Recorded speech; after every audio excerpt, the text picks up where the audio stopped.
toi, qu'est-ce que l'Europe fait pour toi au quotidien? Non, ça c'est chaud. Qu'est-ce que l'Europe fait pour moi au quotidien? La possibilité aussi de se défendre par rapport à une éventuelle guerre ou d'éviter la guerre. Ce qui est bien, c'est qu'on est tous ensemble, tous les pays membres et tous les gens qui y habitent.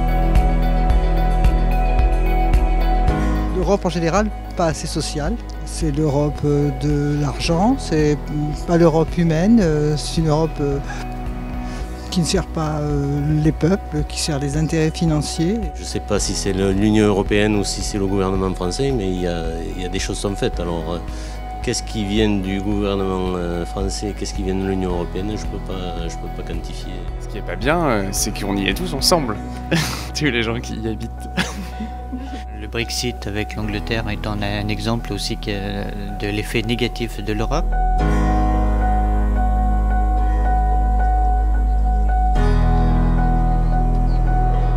Si je devais changer quelque chose dans l'Union européenne, déjà je réintégrerais l'Angleterre. Je suis pour, je trouve qu'on n'est pas assez européen. De manière super urgente, je pense qu'il y a la question des réfugiés. Enfin, on ne peut pas continuer à juste laisser les gens crever comme ça et ignorer le problème. Je faciliterai les échanges entre étudiants dans l'Europe.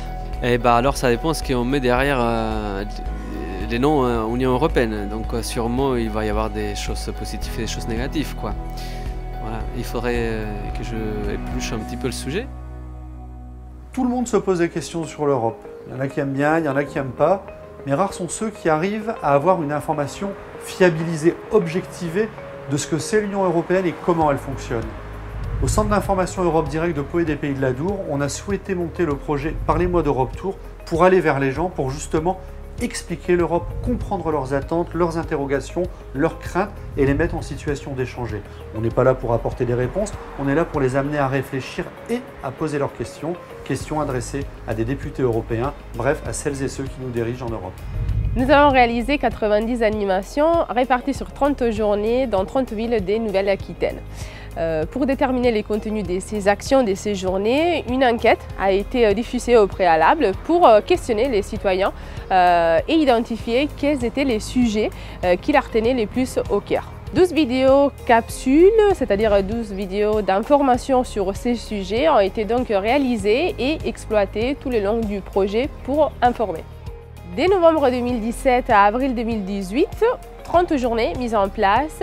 Chaque journée, 3 ingrédients principaux, c'est-à-dire 2 animations à destination de 2 publics différents pendant la journée et un débat polka les soirs ouvert au grand public.